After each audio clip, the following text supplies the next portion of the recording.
My name's Colette Ramirez. Hi, I'm with the City of Eugene Cultural Services.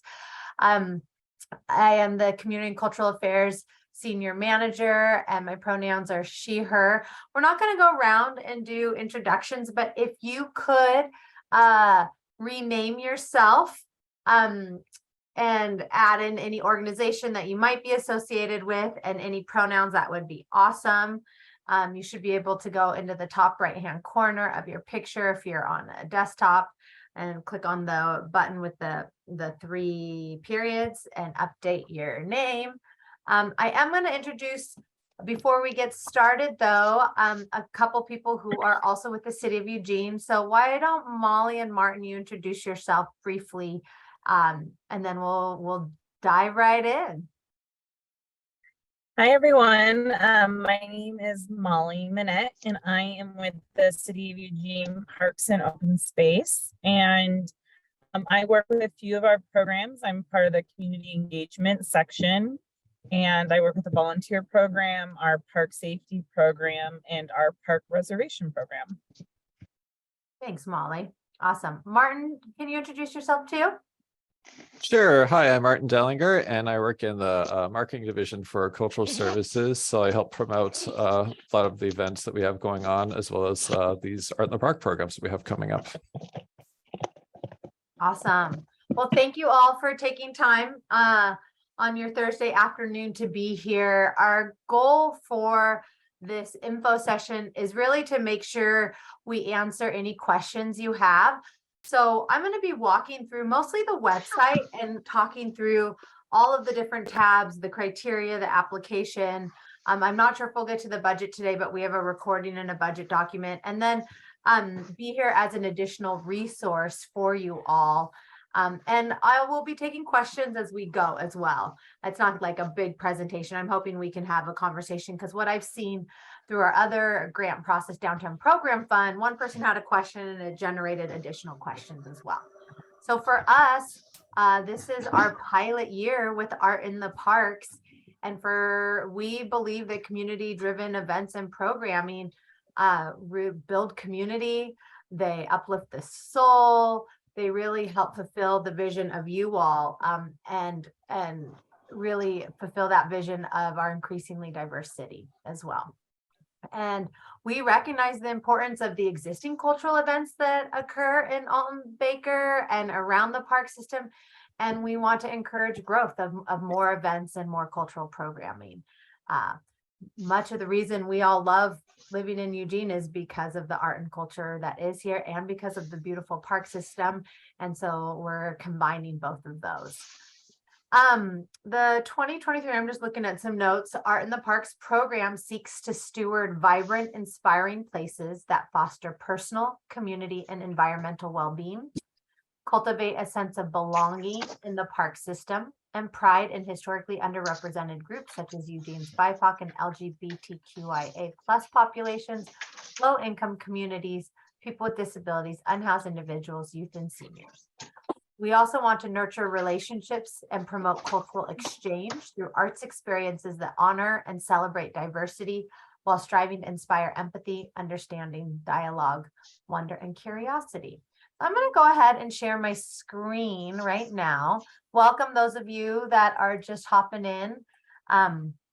We are going to be mostly walking through the website so you all can kind of see how the grant is presented.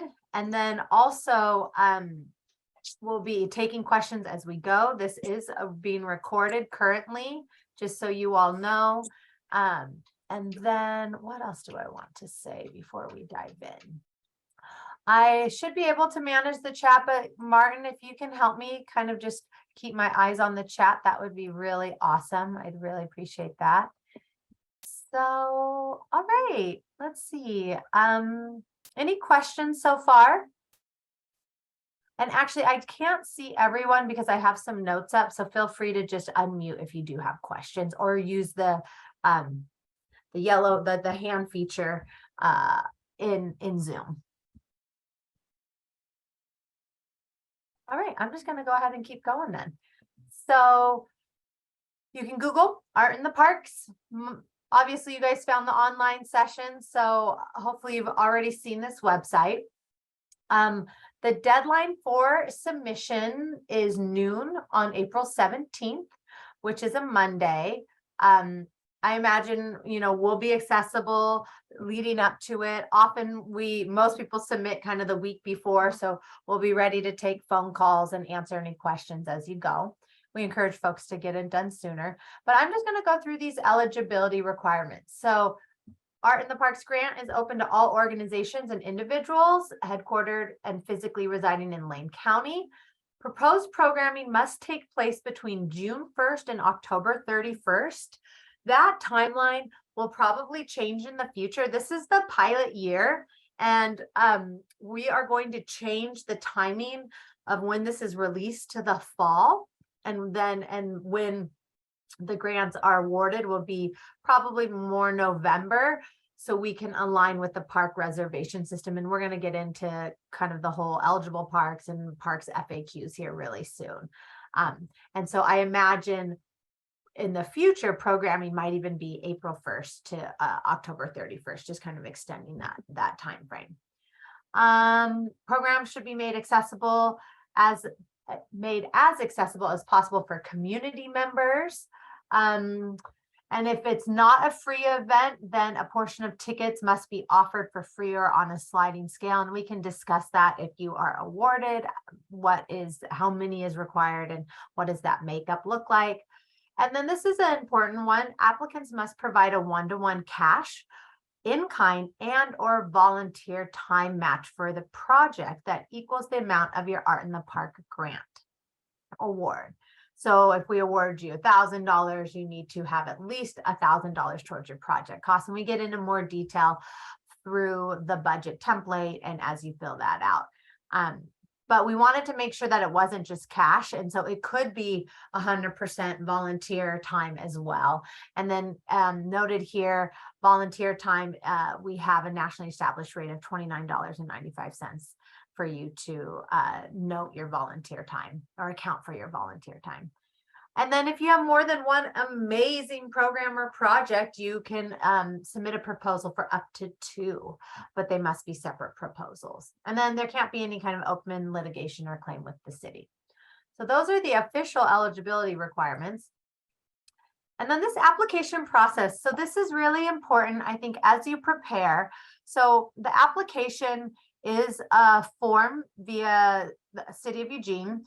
And if you want to not have to do it all in one sitting, you'll have to create an account. So you'll just click on application. There's a lot of places to apply online or a lot of links to the application. The one that I think is really helpful is if you click on these application questions, which I actually have up here. And this is pretty much has all of the form. All of these questions are what's on the application form. So if you fill this out beforehand in a Word document and then just cut and paste, that's typically the easiest way to do it. And so pretty much basic contact information, and then we'll talk about your preferred outdoor City of Eugene park here in a moment. I'm just kind of going to put a pin in that. And then whether your project's one time or is it recurring. And then our application questions, which are also related to the selection criteria. So the first one, please describe your proposed event. What are the project elements, project goals, target audience, artists and partners? What will the public experience? That's kind of the meat of what you're proposing. And then we want to know your ability to produce the event. So tell us about yourself, your organization as a cultural producer. And then also it feels important that we understand if you're representing a certain community, kind of your relationship with that community or how you serve them. And then aligning your project with the goals, the 3 goals of Art in the Parks, which is on the main page. Number 4 is about capacity, producing similar programming in the past. And then it feels really important to be able to articulate that the well-being of how your event or project will contribute to the well-being of the community you serve and or represent, since that is one of the goals as well. And then question around making sure when people arrive, it's accessible, your event, it's welcoming for all attendees. So kind of that more physical environment. And then this is an interesting note. If the project touches on difficult or traumatic subject matter for others, how are you navigating that and partnering with organizations who can help you navigate that? And the reason that question is there is, as we've been running grant processes, sometimes we see there might be a project that is proposed that can be targeted to be representing a more vulnerable population. And sometimes the event producer may not have experience working with that vulnerable population. So we want to know, who are you partnering? What resources are you pulling in to make sure that you or we as a funder are doing no harm to that community? And then how will the project demonstrate community engagement? So we wanted to define what community engagement was, because we have found that through other processes, this often those folks who are on the selection committee want to know, okay, well, what does that mean if we're implementing like equity, we're making our event equitable and inclusive. So we tried to really change this from, if any of you have applied for a DPF, to be a little clearer. So equitable decision-making and planning, collaboration, consultation, participation, empowerment, and or deepening relationships with the communities you serve and or represent. And then this is kind of that note around if your event's not free, are you able to provide tickets or access? And then the scalability of your program. This really came about in COVID, but we've also been seeing, because of wildfires, just having a contingency if you need to make last minute changes, your ability to adapt or have kind of that big plan B, which I totally get. If it's a huge event, can be very difficult, but just something to consider and think about. And then we have a whole budget section. So I'm not going to, if we have time at the end, I will either play the budget video or pull up the budget document, but there are links to the template. And then there's this, how you create your art in the parks, budget. And that is a super useful tool, or not tool, I guess it's a tool, it's more of a document that lists how to determine your direct costs and your versus your revenues. So your expenses versus your revenues. But we'll get to that at the end. And then this is another important thing. There's optional supplementary materials. I highly, highly, highly encourage you to include supplementary materials.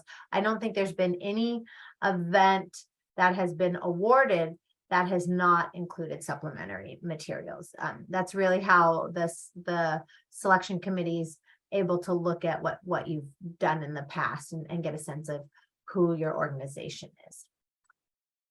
So that is the application FAQs. Let's just go ahead and view all. You guys can read through these, but does my match need to be 100% cash? No. What do I do if my expenses and revenues do not match up? They have to match in order to submit. And then there's the link again to that kind of budget document. And then, are you responsible for paying for the permits for your program? You are, and that includes the parks permit. And so depending on the scale and scope of your event, so are you going to have 10 or more vendors? Are you going to, you'll need a fire marshal permit in addition to the parks permit. Are you going to be selling alcohol? Well, then you need to get an OLCC permit. So those are some of the permits that may be necessary. And then here in a moment, I'm going to pass it off to Molly to talk about the parks. But here I have an idea for an event, but not a date. That is okay. But if you know a date you're shooting for, we'll talk about that here in a moment, about reserving the park. I want to include artists in my program, but I'm not sure how much to pay them. So a big piece of preparing the application and the budget is getting a sense of what those costs are. So talking to the artist, getting a sense of, okay, I want to hire the Sugar Beats or Haley Loren or Rati D. So contacting those artists and finding out how much they're going to pay. And that kind of goes for, if you're going to need a stage, finding out what those costs are before and contacting destination events or parties to go or I-Beam to figure out what those costs are. And then I want my program to happen outdoors, but don't know how to plan for inclement weather. And so some of the questions is, can your program continue to use canopy or events or nearby shelter? And then thinking through if you need to postpone your event, what could be a backup reservation potentially, or what do you need to do marketing wise? So let's go back. Let's see what else.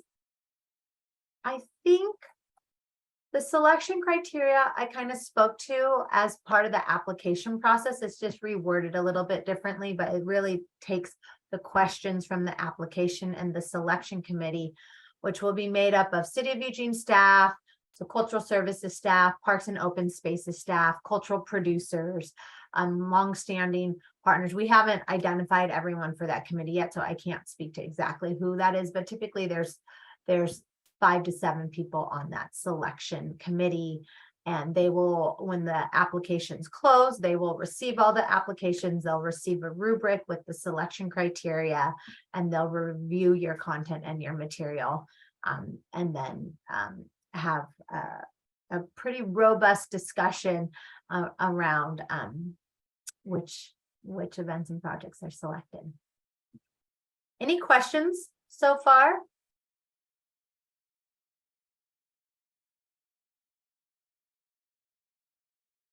Okay, cool. All I right. have Oh, sure.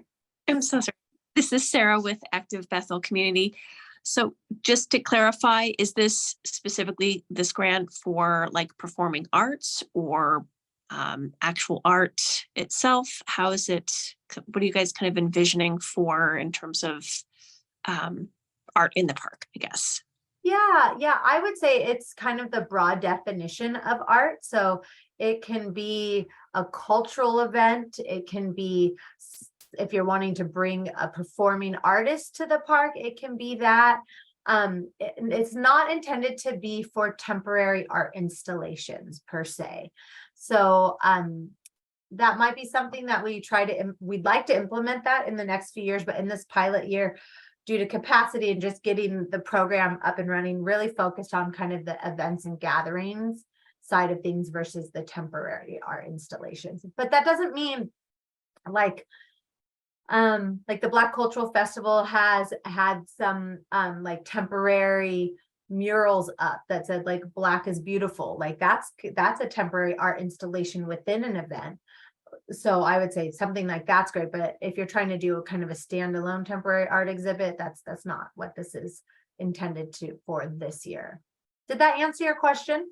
It did, yes, thank you. I just wanted to make sure I understood what you guys were envisioning. So thank you so much. Other questions?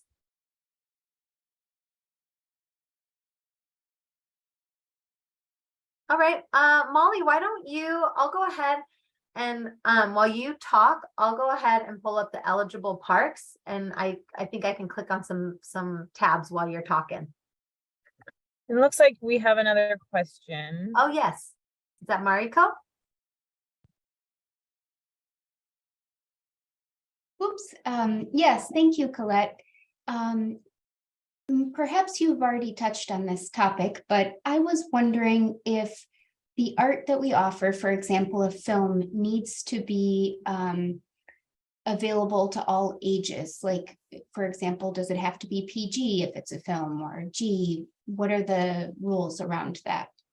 That's a great question. You know, we do not allow any like hate and like bias like language or kind of programming, but it's pretty open. I think kind of depends on who you're doing your outreach to. So if it's maybe like a rated R film or PG-13, like I would say then in your description, you're going to say who your target audience is. You know, your target audience is adults or this population. And we're not going to like how maybe you might prevent kids from coming, or is there some way that you're going to check? But it doesn't have to be open to all ages and all everyone. We recognize that certain projects are going to have specific target audiences. Thank you. All right. Other questions?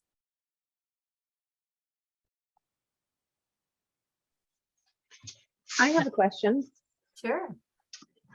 I am curious, is there any equipment that is potentially available for any of the events that is owned by the city? Yeah, that's a great question. Thanks for bringing that up. And yes, so we do offer up, we have 10-ish canopies, so many chairs, 50 plus chairs, 10 tables. We have an equipment bunker that we will be lending out equipment. Some of the equipment is has been getting a little beat up over the years. And so we're going to be looking at kind of trying to maybe purchase some new things, but there will be a list of equipment that we'll lend out. And then once folks are awarded, we may even try to provide some additional support. So typically, just so you know how that event process works, if you or the equipment rental process works, if you get awarded, we'll start going through kind of the agreement process, payment process, and then we'll set up a planning meeting with you. So then we can answer additional questions specific to your project, and we can start looking at dates to reserve equipment. So typically big events will come like the Friday, do what I call shopping. You know, they come into our equipment area and they're like, oh, let's do that. And then we do a equipment rental form. We know everything that folks are taking, and then we coordinate when it's returned. That sounds great. And then I have one more question. Sure. Are sponsorships allowed as part of the one-to-one? Yeah, definitely. Okay, thank you. Absolutely.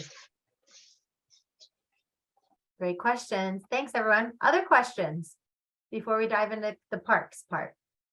Yeah, I have a question. This is Nicole speaking. I'm with Trek Theater. I was wondering if we could apply for funds for an event that is already scheduled. Yeah, definitely. Great, thank you. Mm-hmm. Hi, this is Wes with Trek Theater. I have a follow-up question. We always we perform on the lawn at the Amazon Community Center, and our events are always free for all ages. But we solicit donations. We ask people if they would like to donate to the performance to help defray costs. Would we be able to do that if we were under a grant from the city? I think so. That's a good question. I think I need to look at the language, but my sense is that yes. I don't know, Molly, how that works with you all, or how Amazon, I don't know if that area is actually booked by parks or through Amazon. We usually book it through Amazon. Yeah, which is fine. We're working with the recreation community centers as well. I think that would be fine. Let me follow back up with what we'll do is we'll add these to the FAQs. If there's a question I don't know. So the question is, can donations be accepted Yes. and still apply for a grant? Thank you very much. Yeah, thanks. I'm just taking some notes. All right. Maybe Martin, are you able to maybe help me too if there's these questions, kind of note these, and then we can put our heads together and make sure we have the same questions. Yeah, absolutely. Thank you so much. Other questions? This is all great.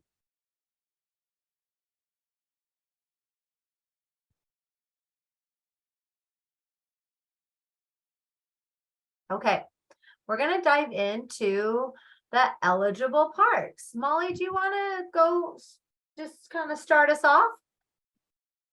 Yeah, so Nicole, you had a great question, and I think that's a great starting off point, that the this grant opportunity is open to existing reservations or events that have happened prior in the parks. So for folks that already have a reservation, that's great. For those that this is going to be something new, then something that I would encourage y'all to do is to get onto our link on Civic Rec here under eligible parks and look into the parks that you're interested in And if Colette, if you wouldn't mind clicking on that link and choosing a park, just kind of give you an idea. So if you choose a park, it will kind of go through some of the fees, the rates, but also the amenities. So for Alton Baker, I imagine we might have some folks here who are going to apply that already have events at Alton Baker. Those are those are booked for most of the summer, during the weekend especially. But you can go through these. You also, if you have this idea of what you think you want, but you're not settled on a park, you can throw those ideas at us and we can help narrow down a location. But on Civic Rec, we'll have all of the parks that are open or eligible, and every park that we have eligible for reservations is eligible for this grant. And so those kind of have those details for you in there. And then if we want to go back to the frequently asked questions, or go to the frequently asked questions. Sure. So I put together a list of questions that I think, as somebody going through this, maybe it being their first time producing an event, or when they're thinking about doing this, is there's the how do I can reserve a park? And one thing that we're doing is for folks that you would like to do this, should you be awarded the grant, we will hold spots. So if you have dates in mind, if you will just submit an inquiry form and mention that you are applying for the Arts in the Parks grant and give the dates and the location, we'll just hold that space. And then at the end, if you're awarded it, then moving forward with that process. And if not, you can still move forward. You would just need to follow the standard rental process separate from this. And so the inquiry is just kind of a brief, just asking some general questions to get an idea. Again, so Colette kind of spoke to the permits. It really depends on all different types of components of the event. And so we can help folks understand that based on the details that we learn. Kind of talked about some of the, equipment, entrance fee. So if you are, and if it's allowed with the grant, if you are accepting donations, that is not considered an entry fee, but you would need it to be clear that people could still come in without a donation. And so it's just making sure that the public knows that it's free. Donations would, are accepted. That's not considered an entrance fee. That's good to know. I'll probably use that same language in the FAQs. Yeah, okay.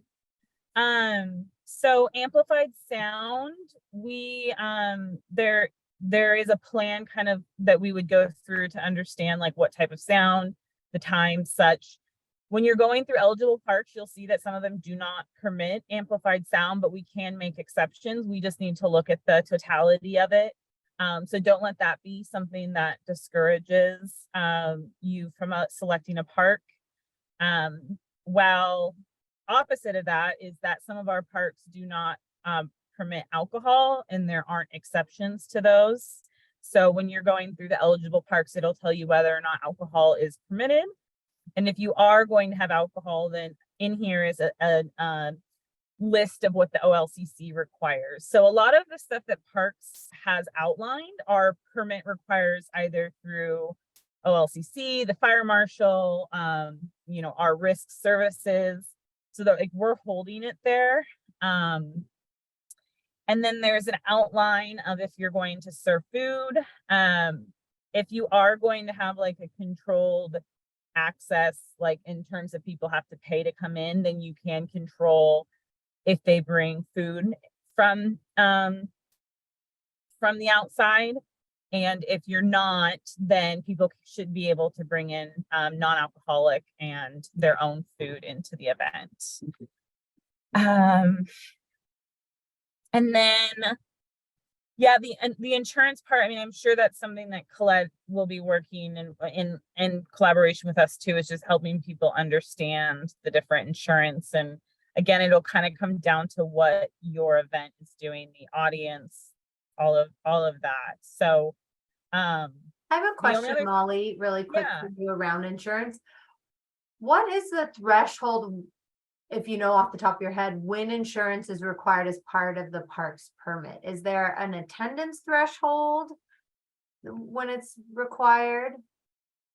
it's actually required for any reservation Okay, if being held in a park.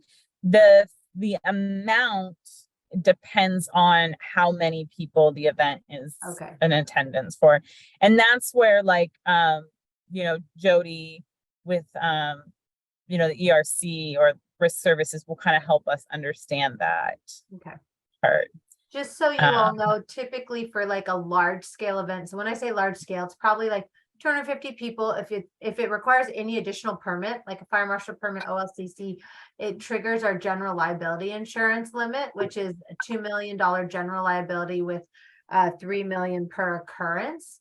And so for larger scale events, that's pretty typical. I think some of the larger events in the parks are used to getting that, but kind of for smaller, medium-sized events, that's what Molly's talking about. We will be in discussion with you, and we have somebody in our risk services division who's really helpful and awesome and has helped other event producers, kind of smaller event producers, find more affordable insurance than what they were finding out in the marketplace. So we definitely recognize that insurance can be a barrier and want to do whatever we can to support an event-friendly city.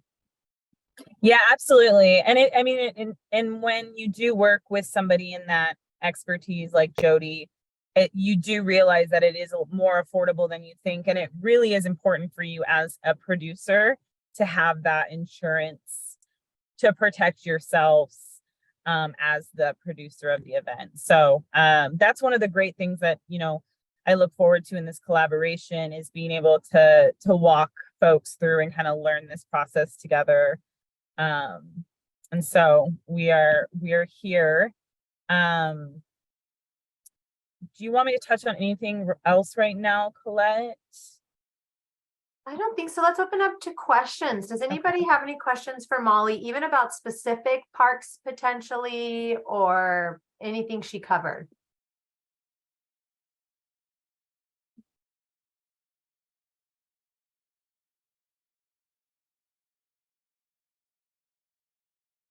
I will add is one thing to look at for the amenities is not all of our parks have electricity or water hookups. So look at that. Look at which ones have access to restrooms. Things like that are going to be details you want to look at because otherwise you might have to be bringing in restrooms, things like that. So really, like when I click on electricity, it says Owen Rose Garden and Hendrix are what come up, even though Alton Baker I know that has it too. So yeah, and Maury Jacobs. I don't know why that's just so you know, that's yeah, I will always improving. Yeah. Let's see. Yeah, I will say for our larger events, Alton Baker is obviously where we see the majority of them, but I think the most underrated one that has a lot of potential is Maury Jacobs. It's got a good setup. So that is one if folks are looking to have a larger event, because that's the other thing is you have to look at how many people you are trying to hold the event for to find the park that is appropriate for them. Not all of them can obviously handle the size that others can. And I think if you have questions, calling Molly or calling the reservation number and chatting with Amy Meeker, who handles the reservations, is a great plan. And they both can be great resources. Molly, do you want to drop your email in the chat? Yes. My email is kind of all over the website, so you should be able to find me via the website if you have questions. Any other thoughts about the park system or specific parks that you're interested in?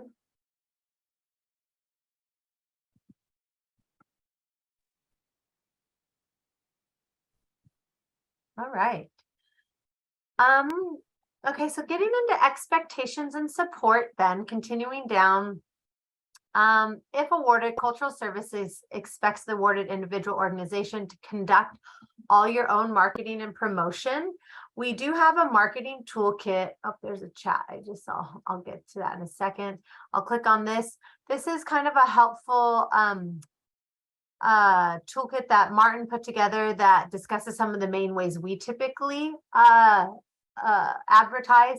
Doesn't necessarily have like a budget attached, but you could put money towards, you know, your socials if you want. If you want A-frames, we have them that you can borrow, but printing on foam core, I think is, what is it, Martin? $26 per side. Sorry, I trouble my meeting. For us, it's $23 per side, but we get a certain discount being with the city. So it might be closer to $40 a side, depending on what printing services you're going. If you're a nonprofit organization, talk to us. We might help you get a discount, but I won't promise it. And I should probably clarify that the only marketing the city really does is post on our website, sharing on social media, including a press release. The awardees will be responsible for all the other marketing. So that list is a list of ideas you can do. You're not required to, but you know, we'll also be on hand to help you, but you will be required to handle the marketing for your event yourself. Yeah. And we will, as part of kind of the information we send you, if you get awarded, we'll send you our logo to be used on all your visual marketing, and then how we want our name written. And then, like we said previously, you're required to pay all your necessary fees and permit for your permits. Submit documentation and permits at least 30 days before the event. Bigger events require just a longer lead time for our staff. And so if you can get it in 30 days prior, that's what we ask. And then there is a brief report, and we'll send you a report document that provides images and feedback and gives us just an overview of how your project went. And then this is a different from Downtown Program Fund, not this year, but previous years.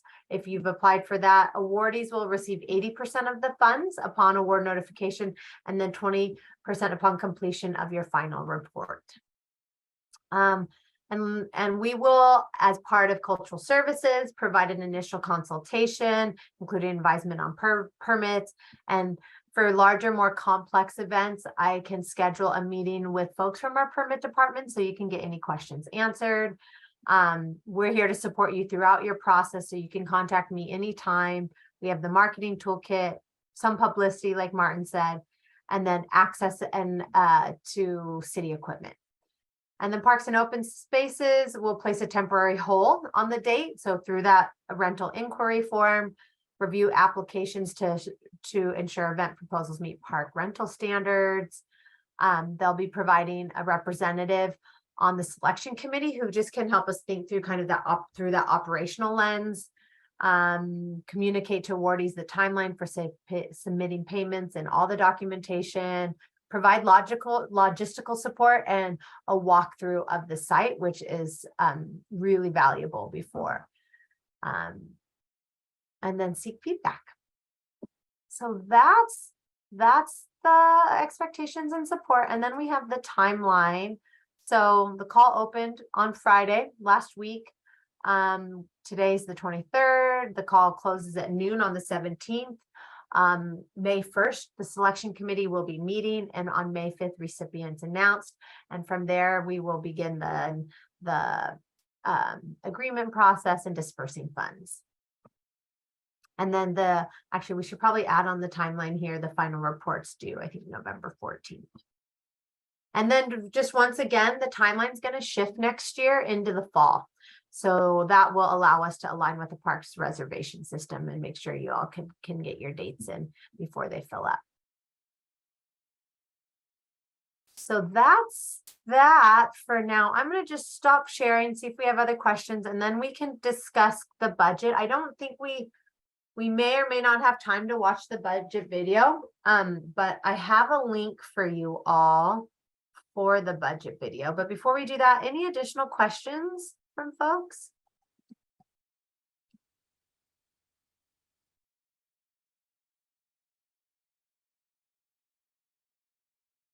I have a quick question. Could you just briefly explain again how the one-on-one volunteering works? Because I was kind of unclear about how that.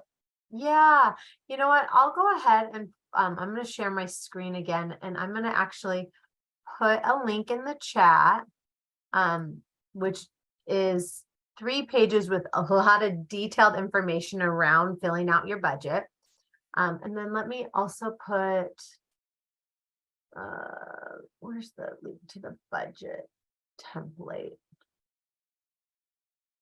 Hold on one sec. I'm gonna get a link to the budget template real quick too, so you all can have that.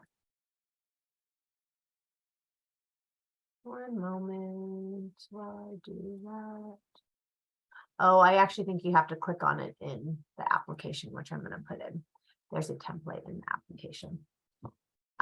Okay, so I'm gonna go and start sharing my screen again. Great question. Was that you, Wes, that had that question? Yes. Awesome. Okay.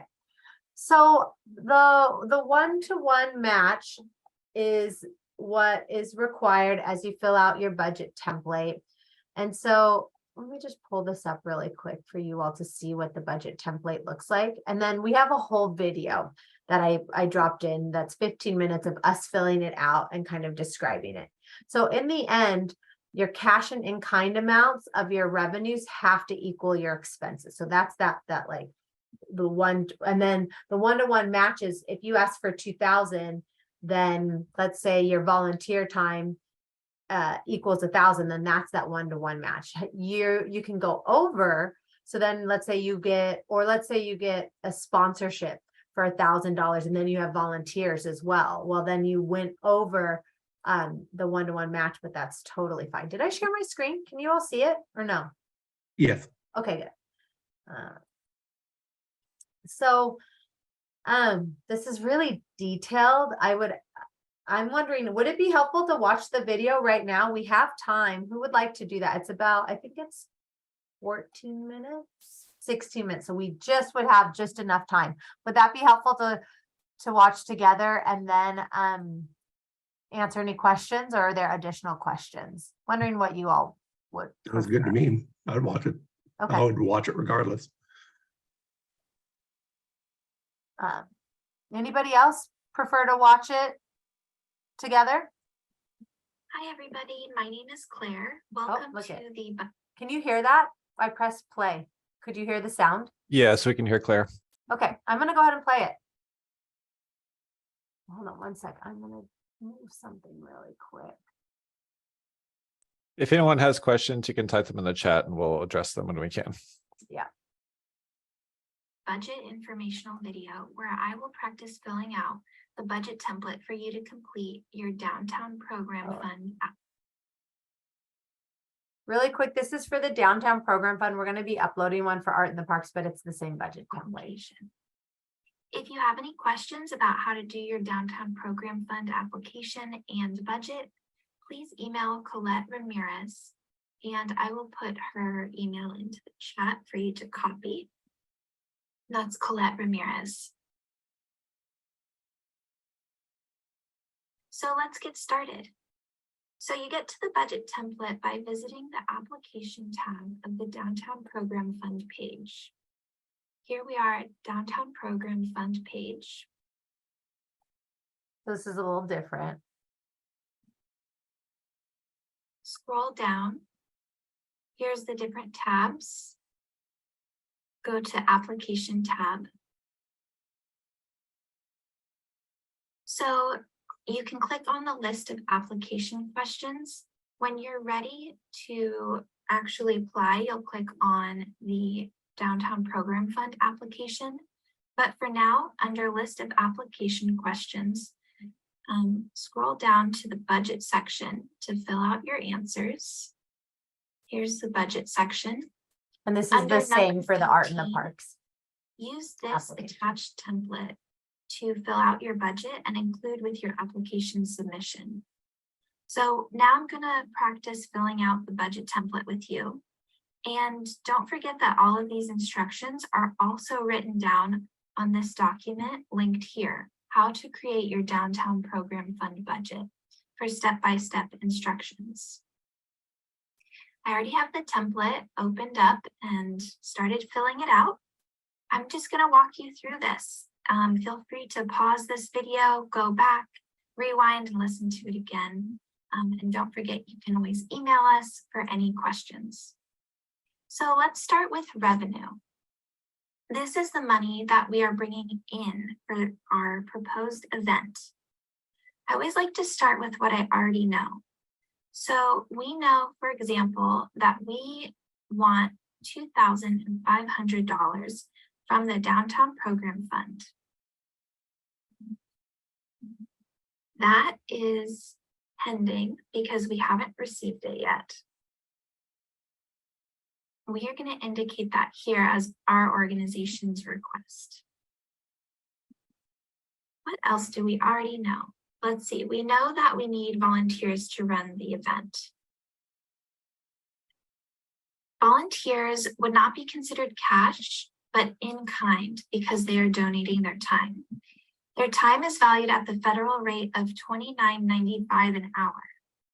We have 4 volunteers for 5 hours each, which is 20 hours total at $29.95 an hour. That equals $599. Let's say we already have them on the schedule, so that's secured. For business or corporate sponsorship, let's say, for example, that we've already been talking with a local business for a sponsorship for this event. And we are requesting from them $500 in cash. That is pending because it hasn't been secured yet. We know that we want to invest some money from our own organization too. So let's say as applicant cash from our organization's fund, we want to invest $500. Since that's coming from us, we know that that's already secured. You don't have to fill out every single section of the revenue or expenses that comes with the template. Feel free to change those around. For example, maybe we didn't get any foundation grants for this particular program, so I chose to leave that one blank. Similarly, for program sales and fees, let's say that there are no tickets for this program, like we're not going to be getting any sales from people to attend this event or generating at the event. Just remember that if your event is not free to attend, a portion of the tickets must be offered for free or on a sliding scale, and you would indicate that here. So to be able to cover all of our expenses, we also know that we need to fundraise a little bit, especially because we're not getting any other grants or sales from this event. So under other, I chose to put here a fundraising event. Let's say our goal is $401 to fundraise. That hasn't happened yet, so that's still pending.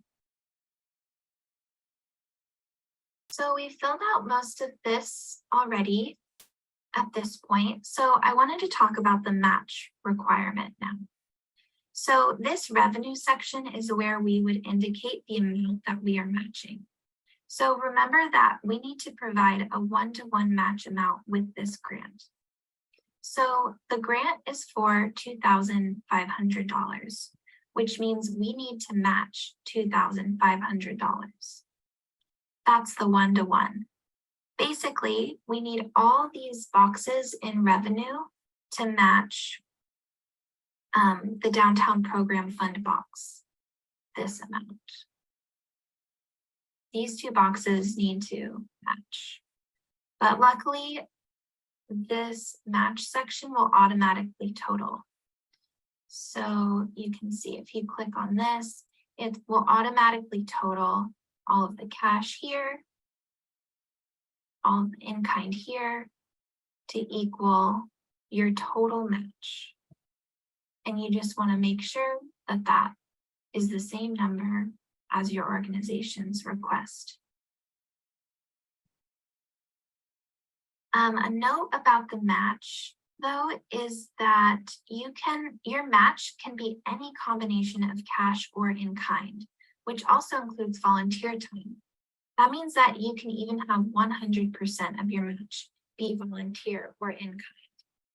You can see from this example that almost $1,900 is going to be cash for the match, and almost $600, $599, will be in kind for the match. Those go together and get to the 2,500 match. So altogether, we can see that our project will be bringing in $5,000. That's for our revenue. Remember, this is just an example, and that your request can be up to $5,000. This one, hypothetically, we chose only to request $2,500, but you can request as much as you need, which can be maximum $5,000. And that's the same for the art in the parks. Let's move on to expenses. This is the last section of the budget template. So expenses, this is the money we are spending for this event. So we have one staff person for 8 hours at $20 an hour. That's $160. That is the personnel and admin that's being spent specifically for this project. You'll note that further up here, we had personnel and admin in revenue as well. The difference is that the personnel and admin overhead in revenue is the amount that your organization or you as an individual artist would be doing anyways, the work that you're already doing to kind of run your organization or run your artist practice. Meanwhile, down here in expenses, this is the personnel or admin that's specific to putting on this program. Let's see, next is artist fees. So let's say that we have 2 performers for 5 hours each, and I already talked to them, for example, and found out that their rate is $125 an hour. So that equals $1,000. Remember that it's really important to connect with the artists that you would like to include in your program before you submit your application. Ask them what their rate is and how they would like to be involved in your program. So that you know their rate ahead of time, you can appropriately budget for it. Next is supplies and materials. So think about all the supplies and materials that you're going to need to buy or borrow to complete your project or program. Let's say for us, we need 5 canopies and 50 chairs, and we're going to borrow those from a partnering organization. Since we're borrowing them, you can put that in kind, and you just want to kind of do a little bit of research, maybe on the internet, or ask whoever you're borrowing what the retail value is. So let's say I looked that up, and those equal $1,000. That's in kind. Permit fees. So with the Downtown Program Fund, you are responsible to pay your own permit fees. We have a handy link that I'll put in the chat. You can use this website to find out your permit costs. There's that in the chat. And you can remember that this is your proposal. And if you are awarded this proposed amount, proposed project, the Cultural Services staff team will work with you to find out your exact permit costs. You're still responsible to pay those permit costs, but we will work with you to make sure you know which permits you need to have in hand to complete your program. So let's say I looked up on this link the permits that I think I'll need, and I found that I need a downtown activity zone permit which is $25, and a fire marshal permit, which is $240. So that's $265 that I'll be spending in cash. Next is production fees.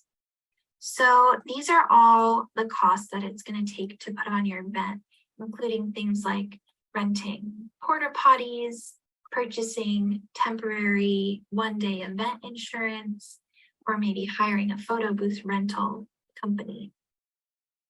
Let's say that our production total is $1,660.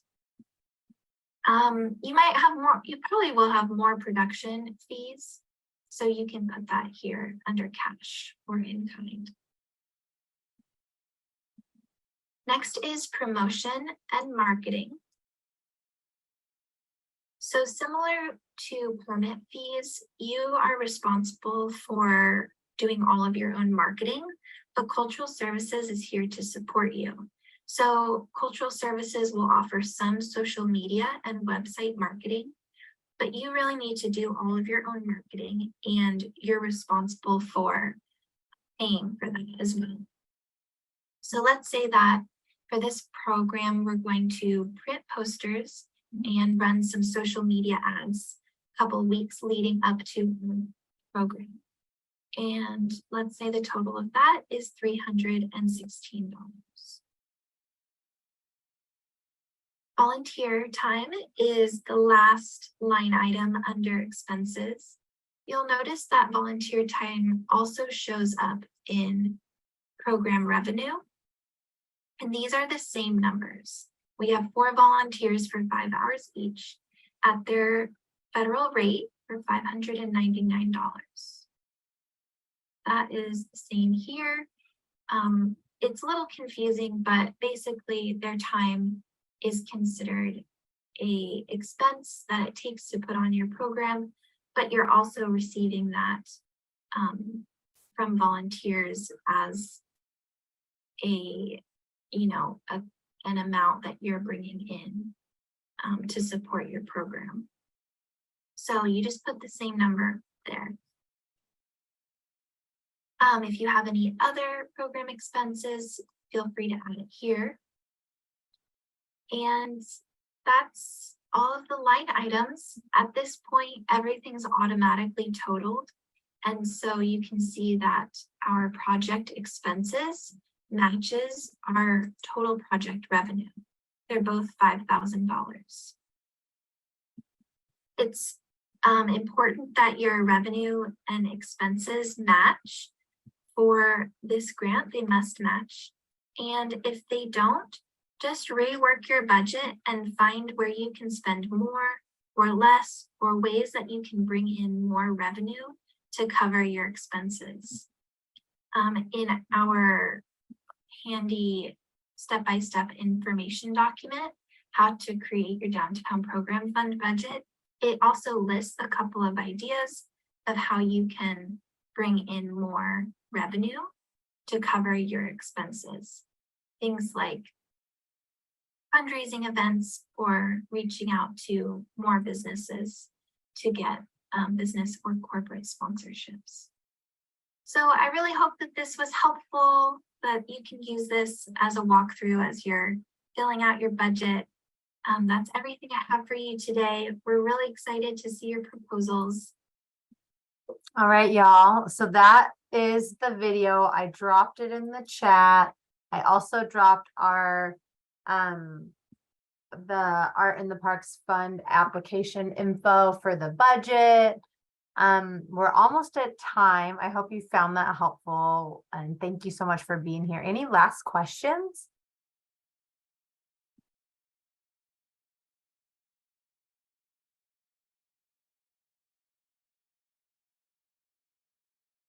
All right. Well, my email's on the website. It's also cramirez@eugene-or.gov. I'll go ahead and put it in there.